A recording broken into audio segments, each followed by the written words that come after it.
Hello my fellow knights and warriors, and this is yet another video about the siege. And today we are going to cover the creme de la creme of the siege, so rules that are focusing on conquering the castles. There are multiple ways to enter the castle. Of course, the easiest one is to enter via the main gate, but there is a drawbridge here. It is closed by default. But if any of your characters manages to get inside the castle, or he is inside because he was a traitor or something, he needs to move onto the hex with a winch. If he spends the entire turn doing nothing, not moving, not fighting, not being engaged in combat in any way, he may declare that he is going to lower the drawbridge. Then you take a drawbridge counter and place it here. If there was any characters on any of these two hexes, like this one here, he is cast into the mode hex adjacent, and he is stunned. If he was wounded or already stunned, he is killed. So this is quite important to remember his status, but since he was fine, he's thrown into the mode hex and he is stunned. And now this drawbridge is lowered and all your characters might enter the castle without problem. And of course, if there will be any character that will move there, he may again spend the entire turn and close the gate, and you have to remove the drawbridge counter, and the gate is closed again. No one can get through. And the easiest way to get inside the castle is to use scaling ladder. Scaling ladders can be given to you via special scenario rules. Scaling ladder has to be carried by any 2-foot characters. It is placed on them, and now they are carrying this ladder to the wall. Due to the fact that they are carrying this ladder, they cannot engage in any combat or shoot missiles, and their movement allowance is reduced by 2. When one of them approaches the wall, you can declare that they are going to place this ladder against the wall. So you have to change the counter into the against the wall version and place it against the wall. There are few limitations for placing the ladder against the wall. You cannot place it anywhere nearby the towers or nearby the walls that are adjacent to the gate. Otherwise, whenever there is a wall with battlement adjacent to, you are free to place your scaling ladder. If your character is on the hex with a ladder, he has to be placed below. If he spends 3 of his movement points, he may be placed on the ladder, and now he climbs up the wall. Now, if he is on the ladder, then he might spend additional 4 movement points to move on the battlements on the other side of the wall. So you can tell that you need to have a character with 8 movement points to climb and move up the wall in the single movement. Otherwise, it will require two turns to climb on the ladder and go up on the battlement.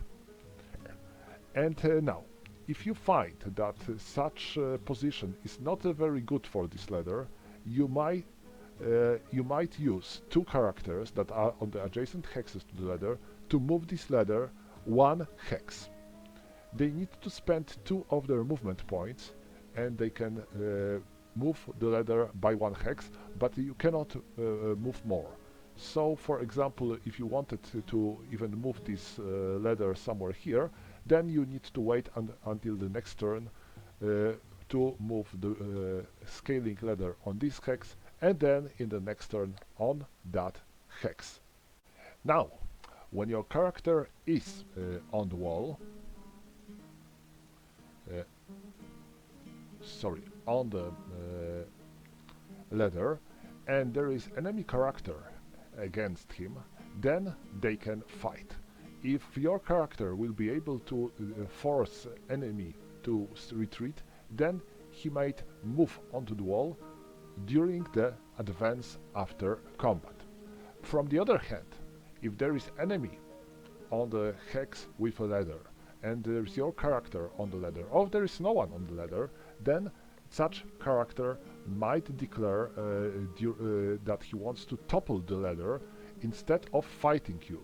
So this is an action that he is making during his combat step, and if he wants to topple the ladder, you need to make a roll. 1 to 6 it is success, 7 to 10 it is a failure.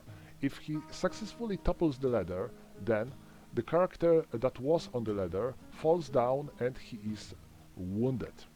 If he falls down on the hex with another character, then this character is also wounded, and you have to place him on any of the adjacent hexes to this character later.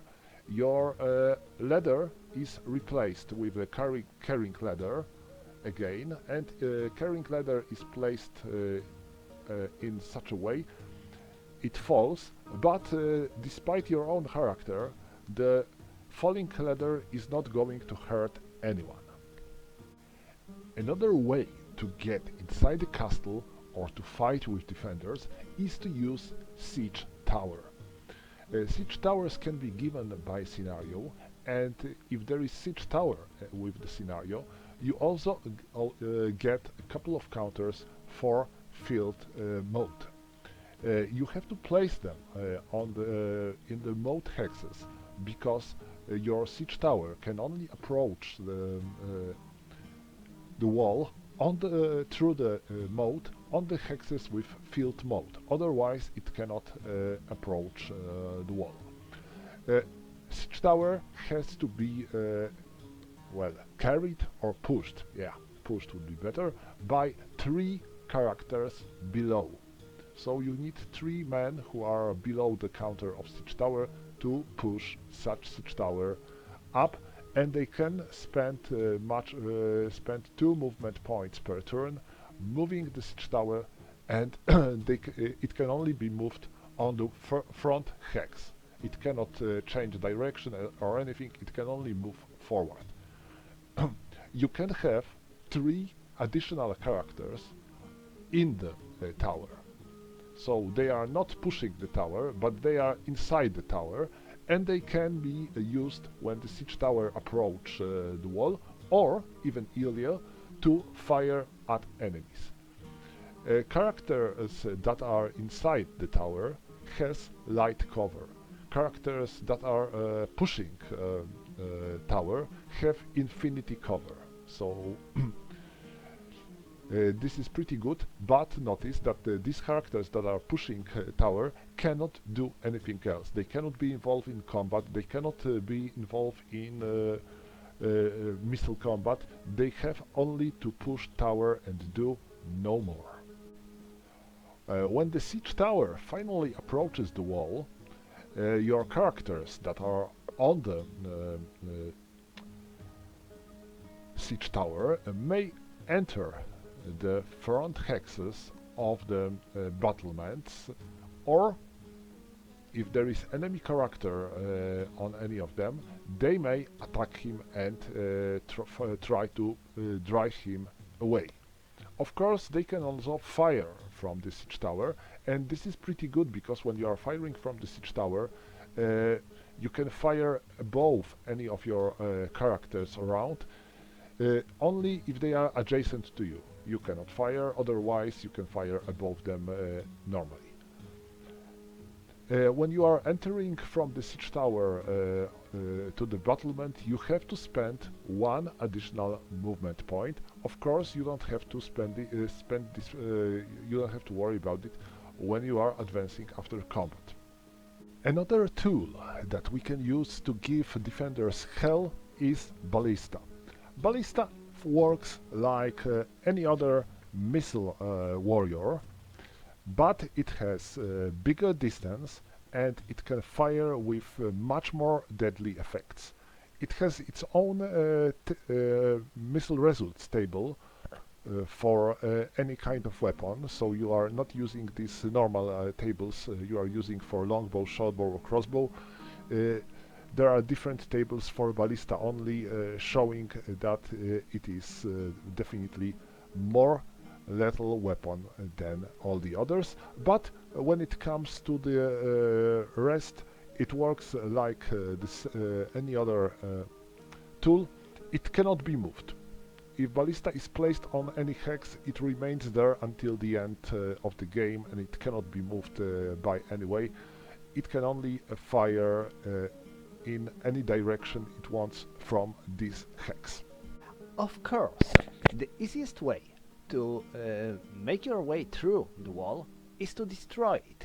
Yes, it is possible thanks to the three types of siege equipment: trebuchet, mangonels, and battering rams. Trebuchet and mangonels are types of equipment that are given you by the scenario, and they are all placed off-board. They are used during the siege once per each day of the siege. When you get them, you have to choose their target. They can batter only one hex per day. And after you will target the proper hexes, you need to count the number of battering points each of these provides you. Each mangonel provides one battering point, each trebuchet provides 3 battering points. After you will decide how many battering points you are going to spend to attack certain hexes, you are making rolls for these hexes, adding the number of battering points you are going to spend to attack each hex. And after you will make the roll, you have to consult the battering table. Here you can see the number of battering points you can apply. So you can apply 1, and then another level is 3, 6, 9 or 12. And then you make a roll, and there are 2 possible results. D means damage. So this hex was damaged, or C, this is a damage also, but to our equipment. And number tells how many damage points this equipment gains and how many damage points you need to subtract from its initial battering points number. And if you will be lucky enough to get damage, then you have to type somewhere on some card or something else the proper hex that you tried to destroy, and now the level of damage, because there are 5 types of damage: whole, slightly damaged, moderately damaged, severely damaged, and rubble. So each damage lowers this level by 1. So at the beginning each hex has a level of whole, but if it is damaged, it gets slightly damaged. Then if there will be another day and another hit, it will be moderately damaged.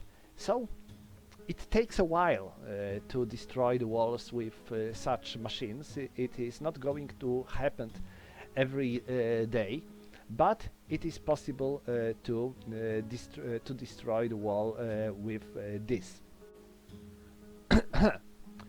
There are 2 important things that we need to remember when we are using these machines. First of all, if you are targeting the tower or the keep, you have to subtract 1 from your die roll, because these constructions are built from the better stone, and they are stronger and more thicker, and it is harder to batter them. And if your engine becomes damaged during this battering, you need to spend 1 day without using this machine, and then it can be repaired, but only 1 point per day. If you will finally manage to damage some of the walls, you can use battering ram. Battering ram is very similar to the siege engine when it comes to the movement. It is 3 hexes big counter that has to be pushed by the 3 men below. They get infinite cover when they are pushing battering ram, but they cannot do anything safe to the pushing ram. Ram can move only in the straight line and only on the clear hexes, and if it wants to enter the mode, it can only do so with field mode counters. And when it reaches the wall, it has 12 battering points, so this is very powerful weapon. And even more, when you roll for attack of battering ram, it cannot get damage, so that's pretty good. You are ignoring all the C results when you are using a battering ram, and with its strength of 12 it gives you a good chance to damage the wall. It can be used each turn, but characters that are using it have to be focused on using battering ram. If they are attacked by any way, they cannot use battering ram in this turn. So, if you will be able to batter the wall with your mangonel, trebuchet or battering ram, you have to place a counter of rubble on such a hex, and then this hex is no more a wall but a rubble. If there was a character on such a battlement, then this character falls down on one of the adjacent ground hexes, and this character is also wounded.